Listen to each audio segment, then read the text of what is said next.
All right, everybody, welcome to another episode of the Manaverse Podcast. I'm your host, Tom Traplin, and I have with me today Jamie Grinstead. I should have confirmed that's how I pronounce your last name before I go into this, but I'm pretty sure that's accurate. Yeah, no, that is 100% correct. Well done. Thank you very much. Perfect. Okay. First time. I like it. Okay. Jamie is the owner of Athena Games in Norwich, UK. So this is one of the first or one of the few times that I've had a game store owner from across the pond on the podcast, and we're going to get a little bit of a UK perspective on the way things are going and the way the game business works over in Europe. And we're going to dive into what the story of Athena Games and what's going on over in the UK right now. So welcome, Jamie, to the podcast. Thank you, Tom. It's great to be here. I'm looking forward to giving you some views from this side of the pond as such.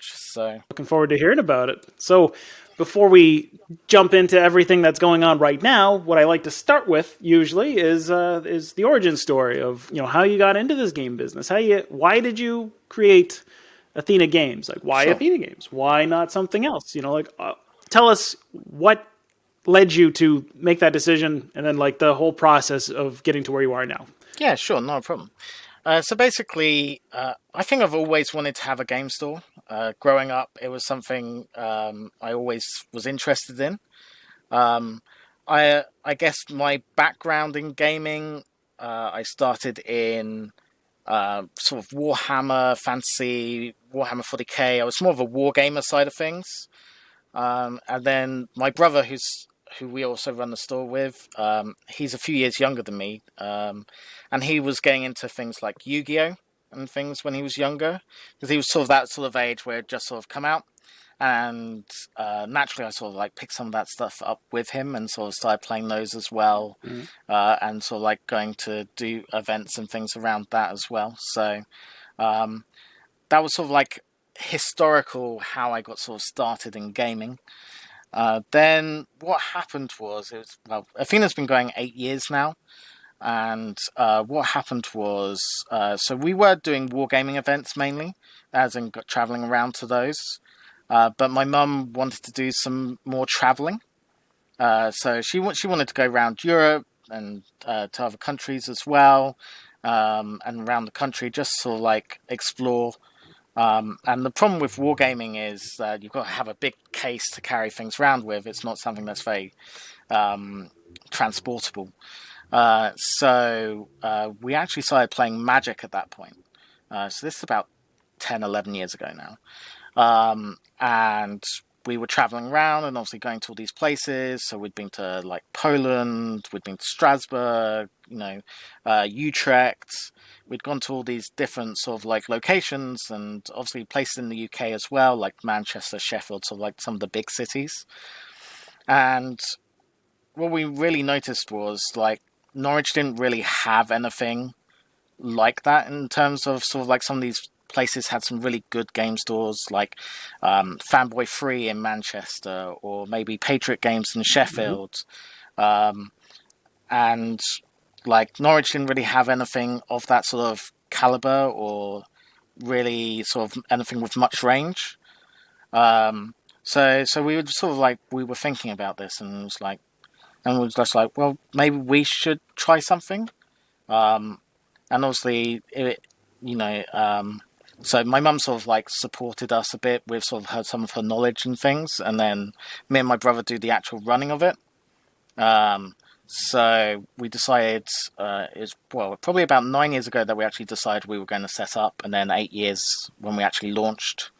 And basically, we sort of we were originally designed ourselves around what we knew. So it was war games and card games to begin with that we were doing.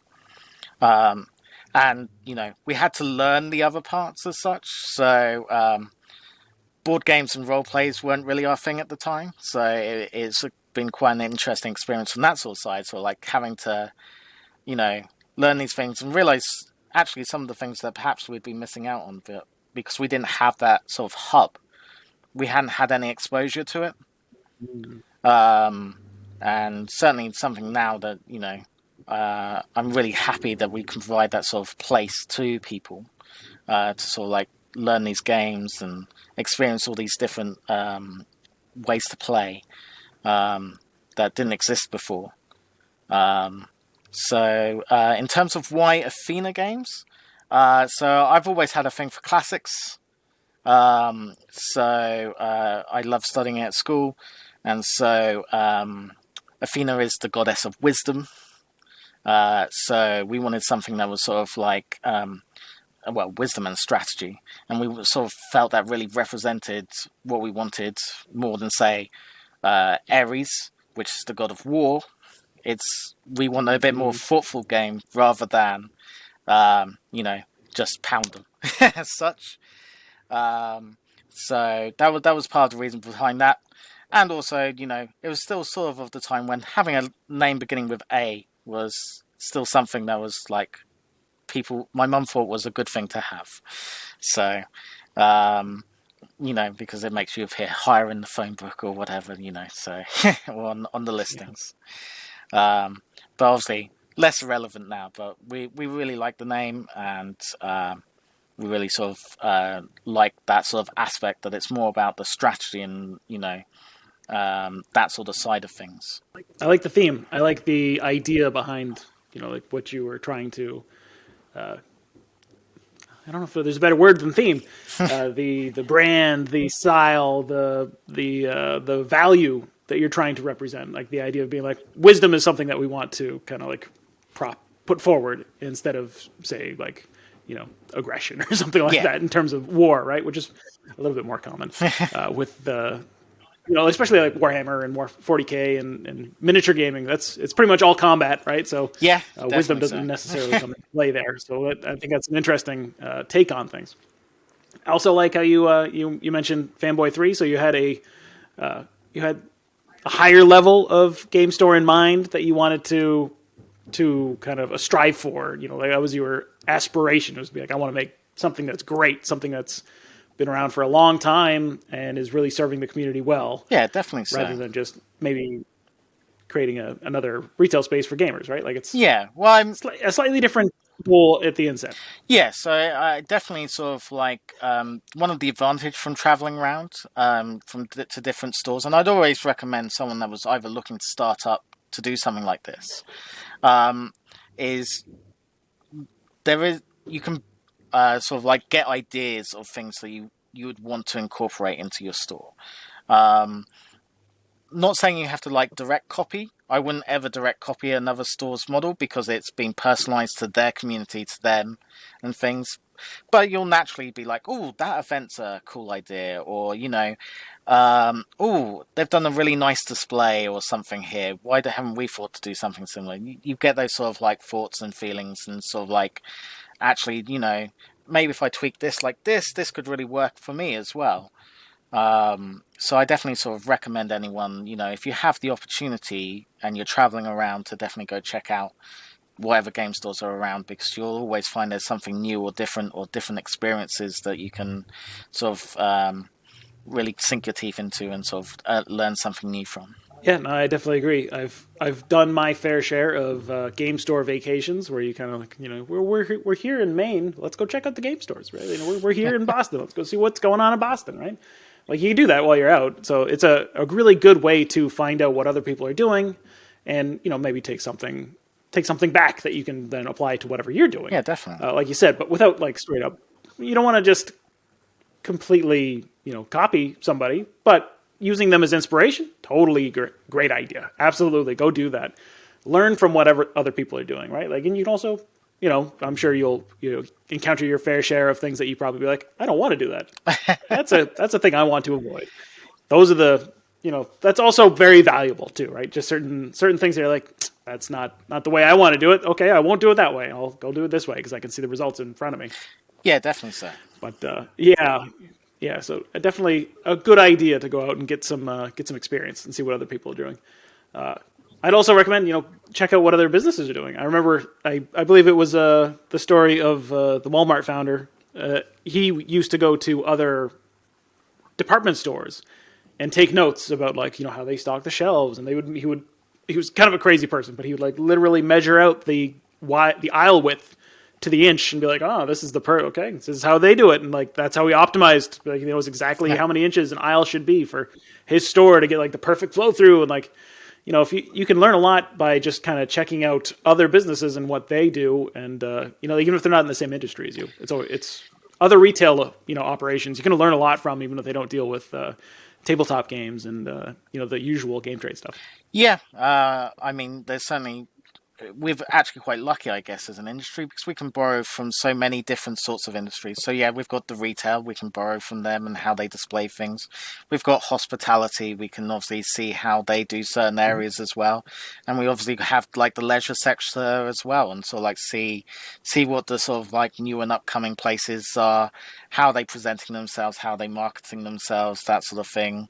What sort of people are interested in. So we're quite lucky in that we have a wide range of areas that we can potentially borrow from, or get inspiration from. Definitely a good idea. Like I said, always take some examples of what you might want to achieve and use that as a plan, a blueprint that you can potentially work towards. It's kind of always a good idea to get some experience in that regard. Yes. So you've been around for 8 years. So it's a good long run. You've seen a lot of things happen in the industry, a lot of changes.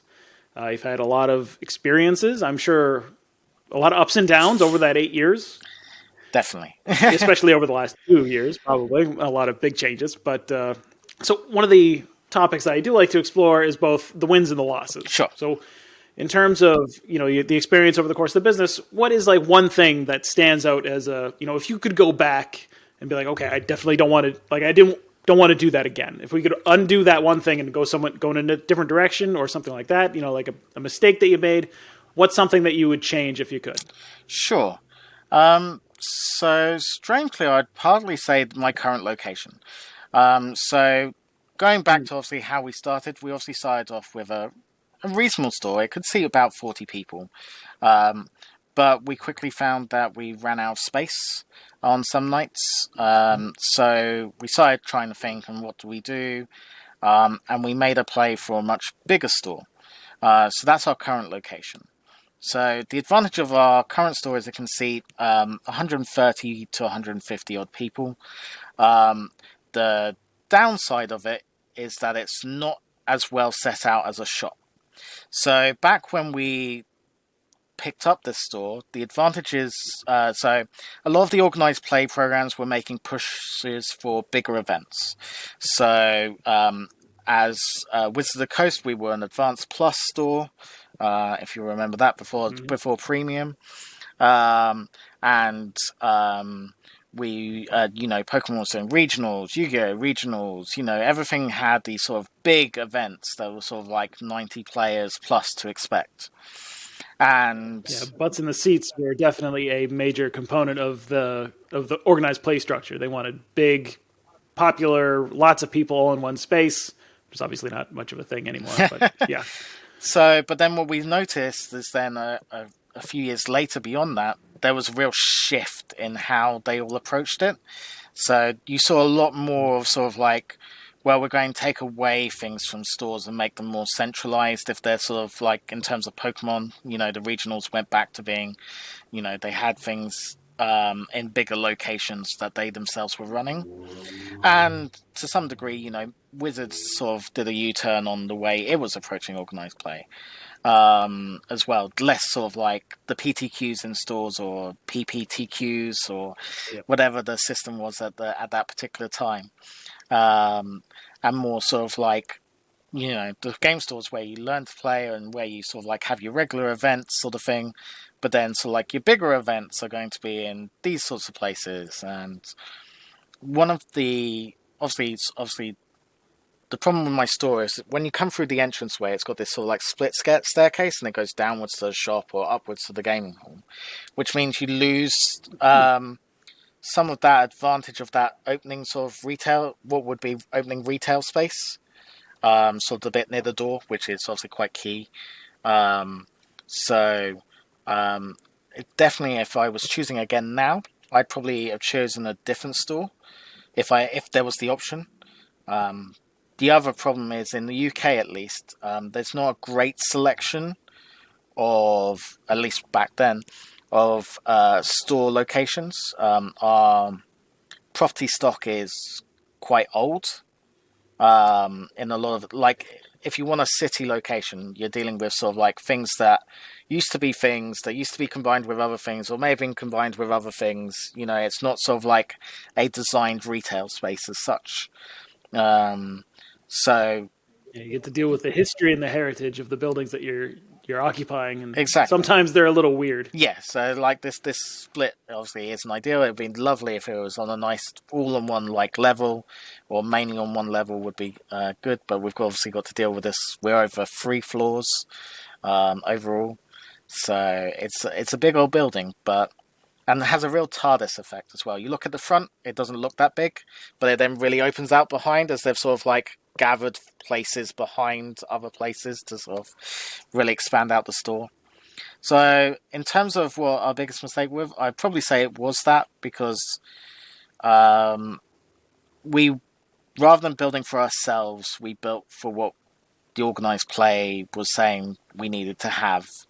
So, I think if I was to do it again, I would perhaps take a bit more time, try and find, something that was maybe in between the two, but was on a sort of like a better location in terms of either parking or stuff like that, maybe not quite so locally central to the city. Your location, from the sounds of it, seems like you're probably in like a downtown core, a lot of foot traffic kind of area. Yeah, Is that what I'm getting? yeah, that's definitely true. We're in an area called the Norwich Lanes, which is sort of like, it's one of the wards that's sort of like an independent sort of stores location, lots of sort of like historic shops, that sort of thing. So you're saying that you'd prefer to kind of maybe go out a little bit further from the core, go to a less foot trafficy area, something that's more accessible by car, Yeah, and kind of like exchange um, the heritage location for something that's a little more traditional retail focused, a little more white box kind of style that you can build out and focus on the retail rather than the seating area. yeah, definitely so. Or at least have that flexibility of space a bit more. So Perfect. No, that's exactly what I want to know, because I'm sure that's exactly what a lot of people want to know in terms of like, oh, what should we, like, what do you need to focus on, right? Like, I'm sure when you made the decision to go with the organized play focused store and kind of expand your seating and kind of focus on the events, it made sense, right? Like yeah, at the time, that's what they were promoting. That's what helped sell games. That's kind of how the way the industry was kind of going. So times change, though, unfortunately. So yes. I can see how that would then become like, well, maybe I missed the target now that they're moving the goalposts over here. But that's a great answer. I'd definitely love to hear that, and maybe it kind of leads into the question of like, do you have any plans on changing the location or moving at some point, or like, is it worth like adopting a new strategy for that kind of thing? Yeah, so we are working on adapting a new strategy. We're not looking to change locations at the moment. So what we're working on at the moment is we're converting part of our play space into a cafe area, because we didn't traditionally have that. It was sort of like more bottled drinks and snacks, that sort of style of things that we sold before, but actually moving to a more sort of like a board game cafe style area that we can obviously make use of the space that we have, and obviously provide sort of like hot food and stuff as well to our regular players as well. And like, especially you have the space, right? If you can adapt it to something that's more conducive to what you can do now, and kind of, I think that's somewhat of the experience that people are looking for at the moment. It's more fitting to what people want. Yes. At least on this side of the ocean, the way things are right now with COVID-19 and everything else, people are looking for more face-to-face experiences, right? They want to go to a place and have a good time with their friends and their family, and be able to enjoy that again, because that's something that we haven't been able to do for almost 2 years now. So facilitating that's outside of the like big convention or big tournament or something like that, but having like small tables where you can have a somewhat private experience and then have some nice food and have nice like a nice beverage or something like that.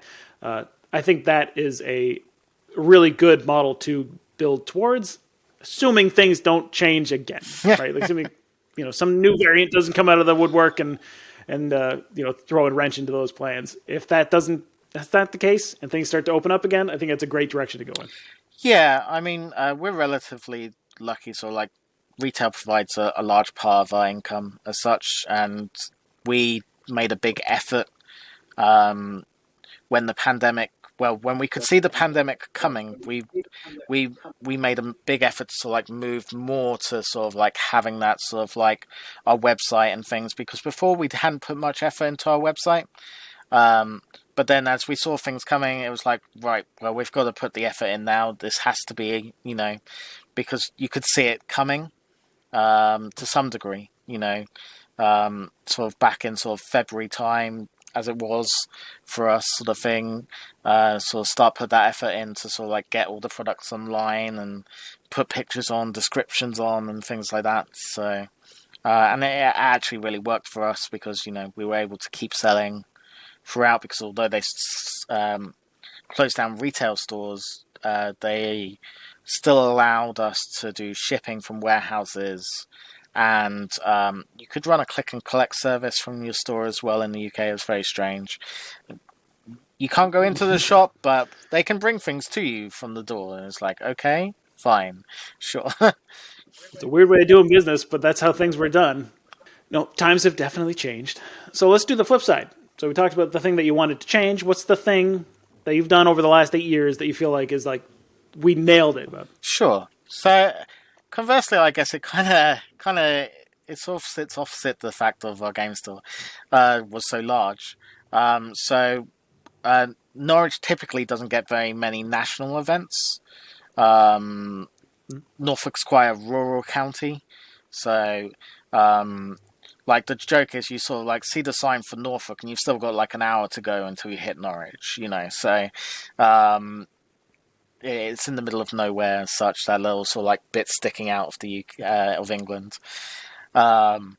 And so to get some of it, so we were able to secure the Final Fantasy Crystal Cup, which obviously Final Fantasy was a sort of up and coming game at that sort of time, and it was quite good to be able to get a level of event that was sort of like 130 people.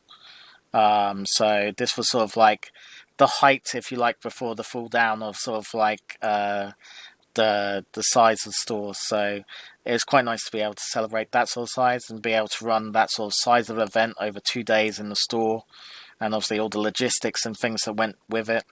That was probably one of our sort of like greatest successes, and something I'm really proud of that we managed to achieve. So awesome. Yeah, that's a nice little feather in the cap. yes, no, we've been quite lucky. So before obviously the numbers came down, we had X-Wing regionals, we continue to have Yu-Gi-Oh regionals and things like that, and so the store still gets some use as its full size, but not as much as maybe it used to.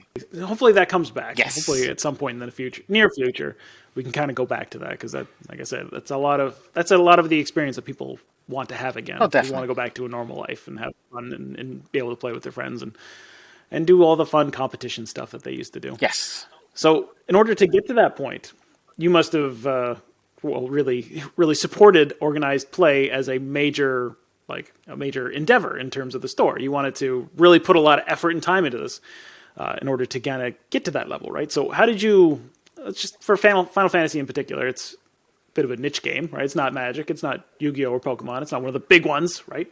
How did you develop a community like large enough to draw in a crowd big enough to get them to be like, hey, we want you to host this major event for us? How did you get to that point? So, I mean, it's really a two-sided thing, because it's not just about what you do, it's also about having the right people in your community as well that are willing to sort of push and encourage the game for you.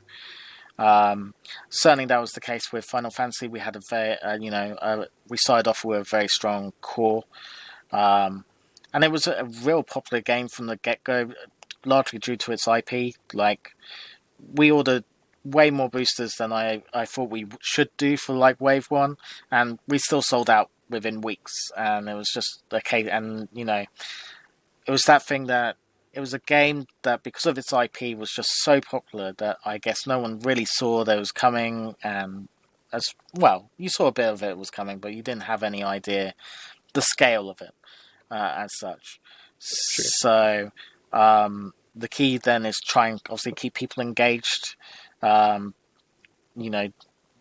it's quite common, what you see with new games is you have a massive spike at the beginning, and then it drifts down, particularly if there's stock issues and things like that.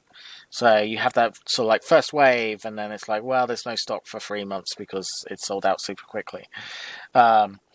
Keeping people engaged during that period or re-engaging them is obviously something that it's quite tricky to do.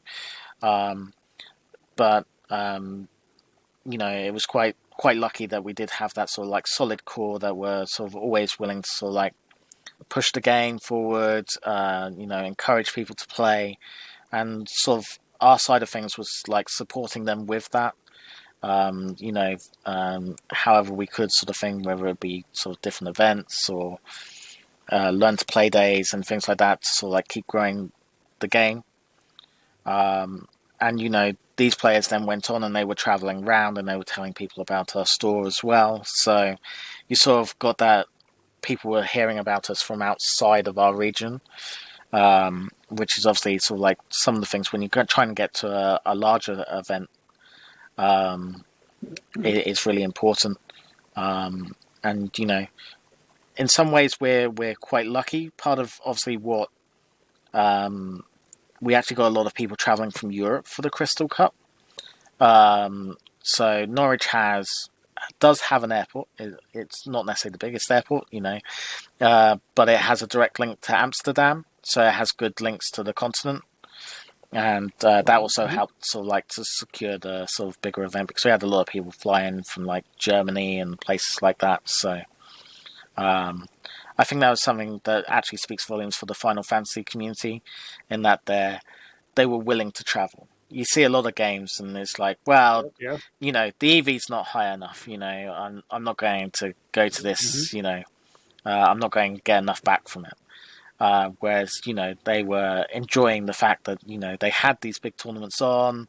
There was some like exclusive loot and prizes that they could get. And they were just enjoying the fact that they could, come out and play at these big tournaments.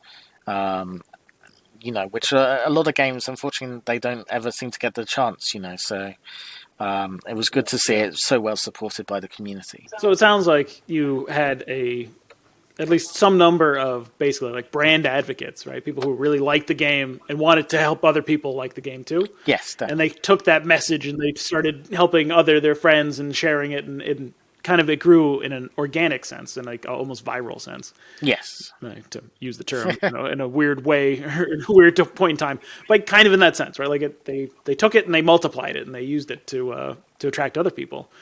Then you combine that with just the accessibility. And it kind of became the perfect storm. Yes, definitely so.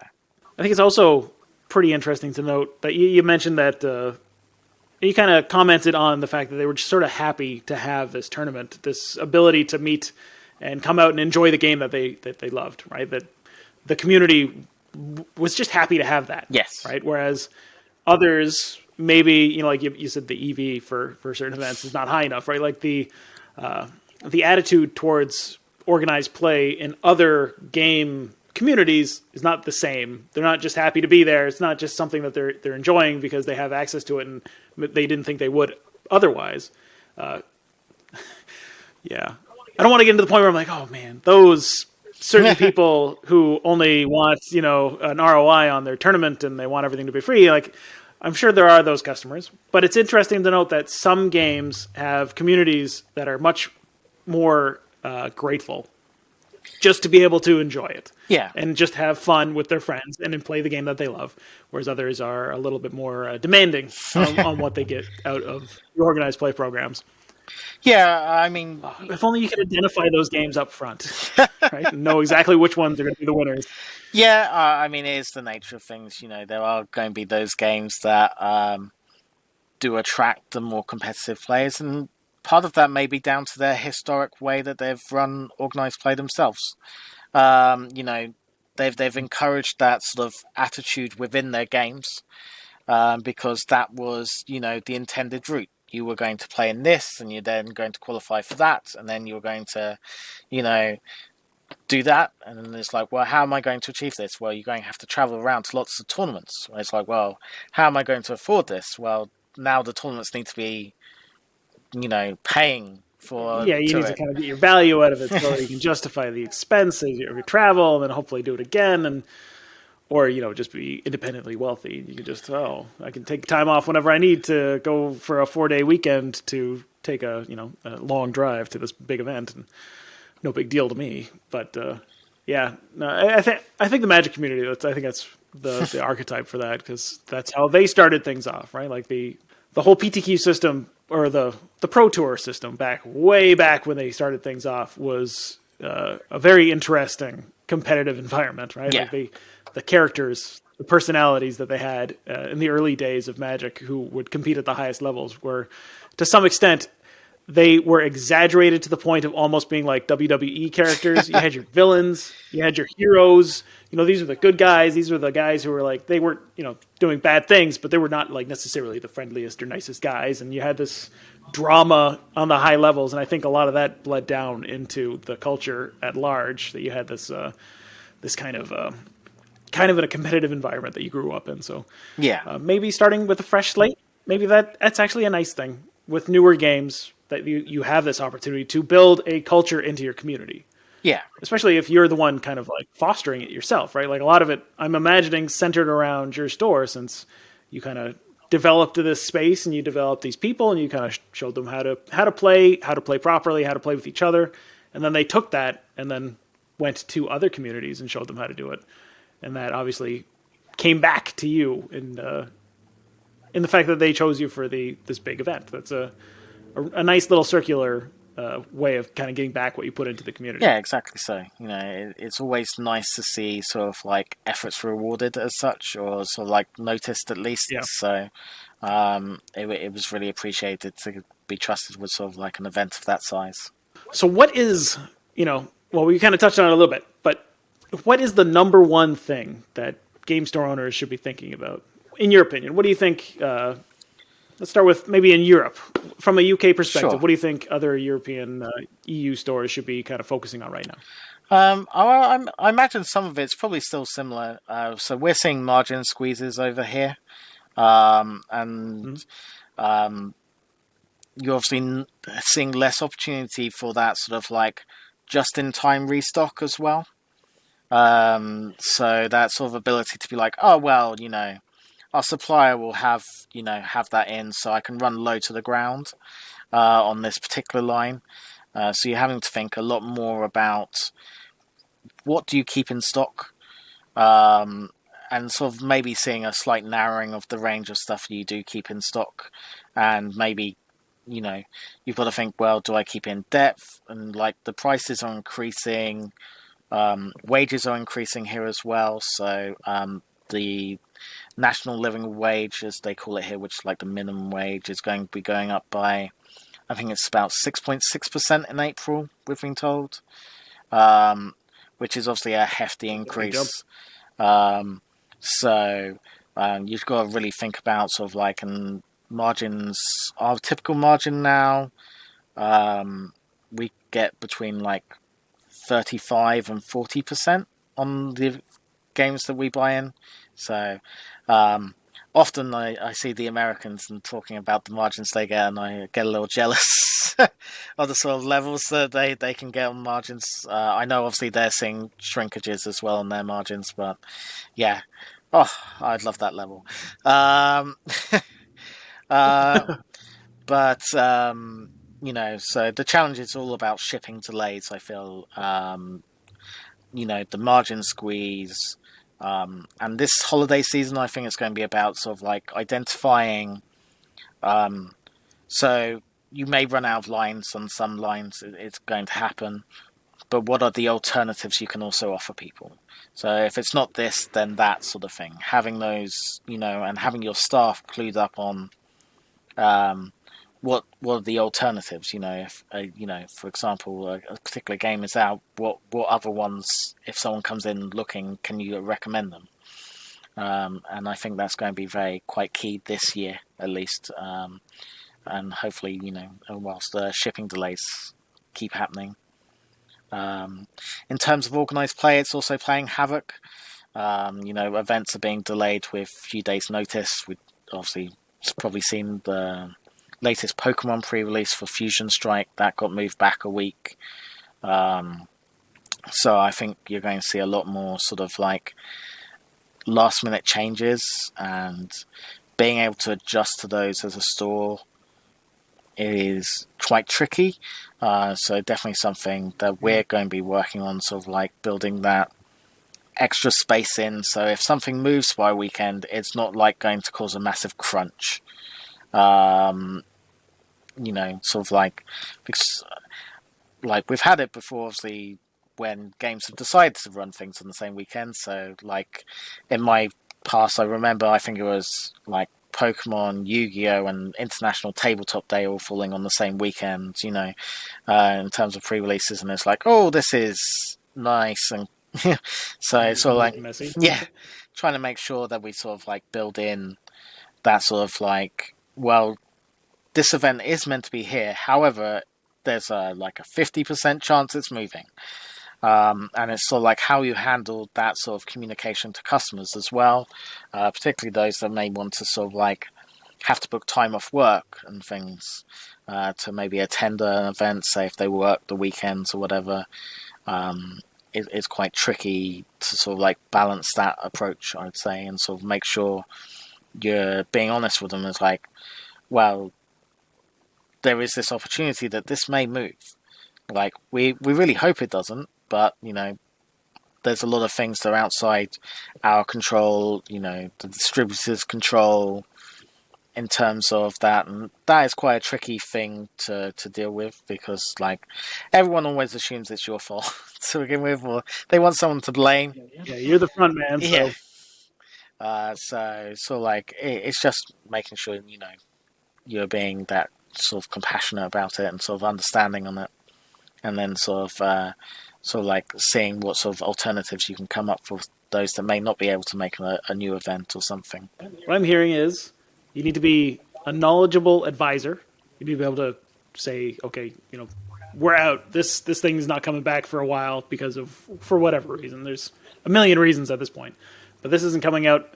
But I know that you really like this style of play. This is a great alternative. This is something that I think you'd really enjoy. If you like this game, you'll like this game. You should check it, be willing to demo it and help the person kind of understand what they're doing, but being able to recommend something else and carrying additional stock in other lines or in other product lines that you can then say, hey, let's just redirect your attention a little bit over here. You'll love this just as much, I swear. Yeah, definitely. So the idea of being a knowledgeable advisor, but then also honest communication and having that dialogue and being transparent with your customer base and the people who are coming to you, hopefully because they have expectations that, I want to be able to get this new game or these new products that are coming out.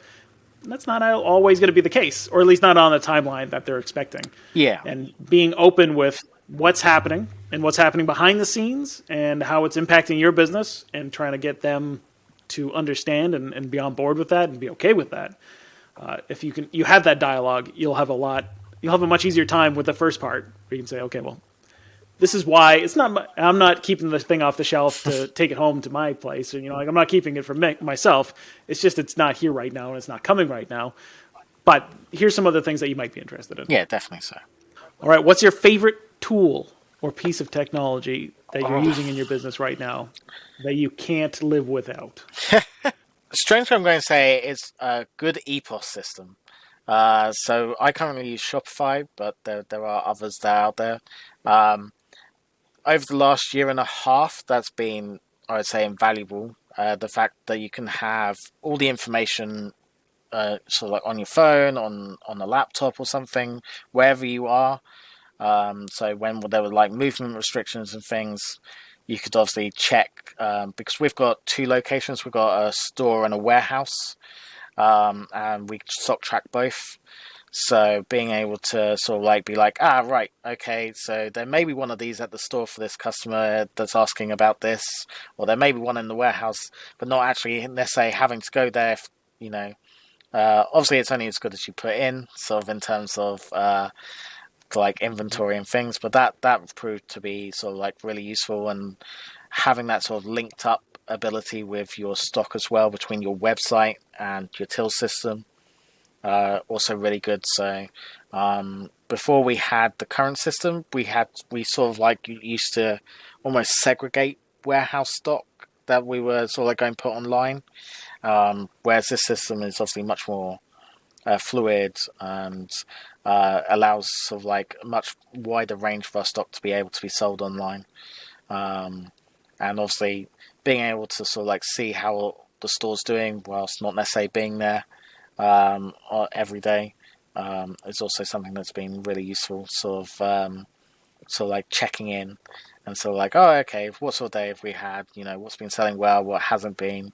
You know, when you're sort of like doing some late night restocks or something, or just over the weekend wanting to check on and say you've got a weekend away. Just well, I'm a bit of a control person. I like the control aspect of being able to see what's happening at all times. It is my baby after all, so I like that aspect of being able to be like, oh right, so what sort of day are we having, even if I'm not there, you know, or okay, so what's been going on this evening, or how's this event doing over the last few months? You know, how's this game been tracking? You know, keeping an eye on that sort of level. So you're a data kind of guy. Yeah. Well, my background originally was computer science, so I've got a degree in computer science, and I used to work for IBM and did software testing and things like that. So a lot of that is analyzing data and sort of like coming out tests and things, and sort of making sure it all sort of lines up and things. So I do like my data. So you're going with Shopify for your POS. Did you try any of the other ones? Why did you end up with them? Yes, so before Shopify, we were using one called Epos Now. The reason we moved away is they were a great till system, but they didn't have great links or apps that linked up with websites.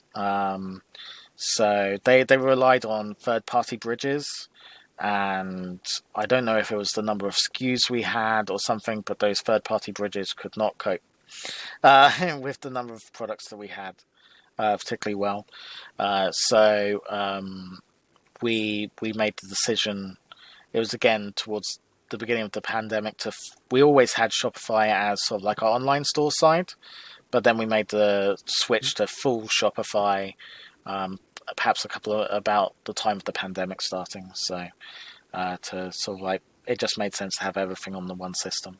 Awesome. Yeah, I love Shopify too. I've had a lot of good experiences with Shopify. I think it's a great system. I think it's relatively intuitive, and it's a good way to get things online quickly. And that's when stuff was just starting to really, shut down and problems were coming down the road.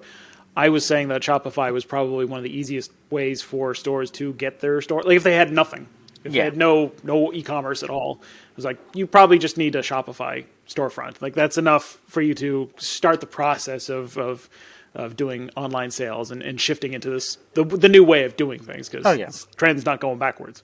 Like this is the way people are going to be shopping from now on, and you need to adapt. And Shopify is a really easy way to get into that without having to do, like some of these other ones are not as pretty, not as functional.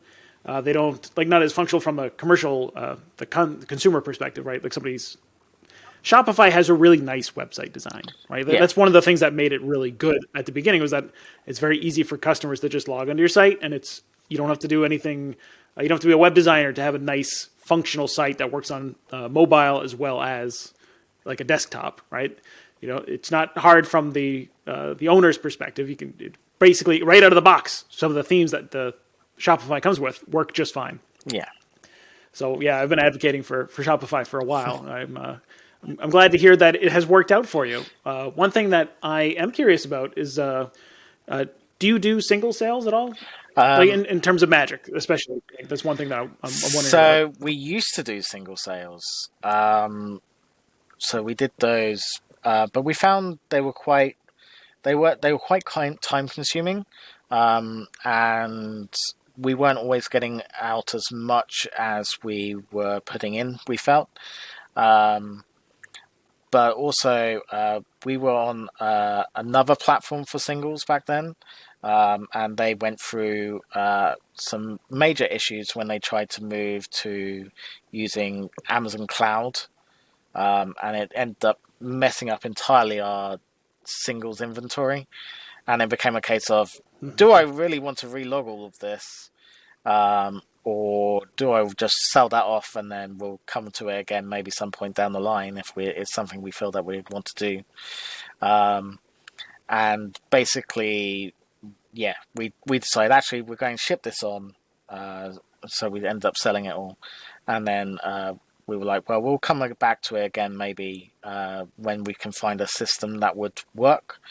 So I'm aware that there's obviously Binder Post now, which is obviously based on the Shopify platform. So it is something that I have considered, or just sort of like the process of uploading a lot of stuff myself. A lot of prices don't move. It's only the ones that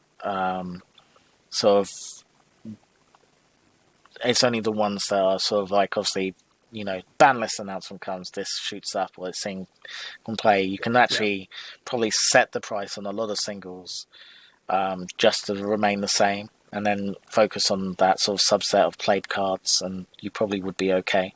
I was just curious because that's the one sticking point for Shopify is that like sealed products and board games and role playing like books, it fits the model really well, but singles adds a whole layer of complexity to what Shopify does, and usually you need something a little bit more focused. Like you mentioned, Binder POS. Like that's what they do. Like they bring that singles element to Shopify. But if you're not doing that, like that makes sense. I was just curious to see if like you somehow jammed that into the system and made it work, and everything's cool, and you figured out a way to make it happen without like going nuts, or if you just said, okay, well, we don't need it. We can figure out a way to manage the business without offering singles as a service. I mean, I could probably code a module that would do it if I had the spare time. But time is something I don't always have a lot of spare of, I find nowadays. Yeah, and I'm sure not every person could be like, oh yeah, don't worry, I got this, and just start writing out the code for a custom solution to themselves. That's probably a solution unique to you, I think.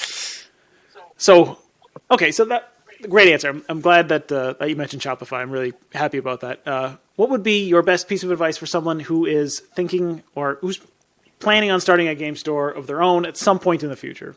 Like maybe if they're in the planning stages right now, good luck to you. But if at some point in the future, what would you want them to think about? What's something that you would say to them? I'd probably give them the same sort of advice that I give anyone applying for a job at Athena, which is don't expect to be playing games all day. If that's what you think it's going to be, then you're wrong. Generally, if you have time to play games all day, then your business is either doing really well and you've got lots of staff that can handle things for you, or you're doing really badly, and you could really do with some help. So I'd recommend, you're going to have to put in the hard graft. It's going to be a case of you are going to have to do cleaning, and there's probably going to be cleaning of toilets involved in that as well. So you've got to be prepared to put up with the mess and things, as well as sort of like the good stuff of, it's obviously having people getting to talk about games, and occasionally getting to play games as well. So that would be my sort of main advice. Would be sort of like, and I guess the other thing would be to make sure you've prepared things. So I would have perhaps liked to have known more about board games and roleplay going into it. So spend a bit of time to know sort of like areas that you're maybe not as familiar on, just to get yourself that sort of grounding. Because, there are some things maybe you can try and bluff, but it's better if you have that sort of base of knowledge that you can sort of actually go, you are after this game, and so, but I don't have it, but I can recommend these sort of ones because, I've played them. They're really enjoyable style and that sort of side of things. Definitely be prepared for some hard work, man. Yeah. It's not going to be all playing games and having fun and rolling dice. That's not the way it works. Yeah, I think I can't remember who said it, but I remember having a conversation with somebody who said, yeah, like my favorite game right now. Somebody's like, "Oh, what's your favorite board game?" So my favorite game is Game Store Owner. Like, you gotta like that. That's your main activity. That's the thing that you're playing every day, and you got to be able to play that well. And you got to get used to that's your game now. Is doing the Game Store Owner. I would say certainly when we had our first store, Tetris was my favorite game, because it was like on some nights we were getting busy and it's like, right, so this group can be here and this group can be over here, but I don't ideally want this group next to this group because there's like clashing, sort of like, they don't seem to like this group of people, and they think they're too, and it's like, okay, fine, well, you're going over here. It's just that sort of that always used to be my game. Tetris back then. So final question, and it's the question that I usually like to wrap things up with, and I ask it for pretty much everybody who comes on the podcast, because the general idea of the podcast is trying to achieve success in the game business. And the trouble with that is that success is very personal, and it's the definition of success can change from person to person, and what they're trying to achieve. So I guess the question is, what does success look like for you? This is a really tricky question, and I guess sort of like at the foundation of it, like I set this up with the aim of sort of like giving a space for like families and gamers to have that place to play. The sort of real sort of like success for me is when there's a hall full of sort of like happy gamers as such, enjoying playing the games they love. So one thing we always try to do is try and make our store accessible for all. And so that would definitely be sort of like what success looks like for me, and sort of like seeing how players have grown over the years. So the advantage of having been here now for like 8 years is that we've seen sort of like players sort of like progress in their gaming journey. Maybe they started with one game, they moved to another. Maybe some of them are slightly more competitive and they've sort of like gone on and they've achieved success, and we're also, we're really proud of how they've done it, sort of thing. Or maybe, they're just happy playing games in store, and that's great. We love those, and we love everyone that sort of like comes and plays in store, and sort of like seeing how their lives progress and sort of like how they move on, and sort of. So for me, I'd have to say, yeah, it's just having those sort of like happy gamers in store and sort of seeing how they progress. Being part of their lives and watching them grow up in some Yes. capacity, and seeing them live their life. And yeah, no, a lot of store owners have expressed the same sorts of sentiment about, you kind of become part of these people's lives, especially the people who are like regulars, right? You see every couple of weeks, or you see every week or something. You see them grow up, right? Like you see kids go from, like going to high school, and then they go off to college, and they come back, and then now they're adults. So that's kind of crazy. And then, a couple of years later, like maybe they got married, and now they're having a kid or something. And you're like, well, like it's crazy. It's this weird relationship that you have with your community and the people that are in it, and it's like a really big, or it can be like a really big extended family, and just seeing people live their lives, and I think that's a very valid reason for feeling like you were achieving what you set out to do, is that you're providing this space that allows you to create that human connection with these people. Yeah, it's. I'm sure Dave Salisbury would go on about third space theory, and it's having that sort of like place that isn't work or home, and that you can obviously, you provide that connection between people, and sort of like you see friendships form and things, and yeah, as you say, you see people grow up. Like there've been people that were sort of like, say, Pokemon Juniors back when we first sort of started, that they're now at university and things, and it's like, whoa, and you see them, it's like, oh, you've really grown. It's like, I remember when you were this big, sort of thing. Yeah, no, it's definitely one of the more incredible and I think valuable aspects of running a business that is a game store. It's one of the things that really sets it apart from other retail operations or other business types, is that you have that connection, and you have this real human ability to be with people and see them and help them like experience the joy and the fun and the friendship and all the stuff that comes with gaming. I think It's full of feel-good emotions, I think. And I think that's one of the best things about it. All right, well, do you have any other parting words of wisdom that you want to leave the audience with before we clock out? No, I mean, I guess the main things at the moment is to stay safe, look after yourselves, and look after your communities as best we can. All right, well, thank you very much for coming on the podcast. I really appreciate it. Thank you.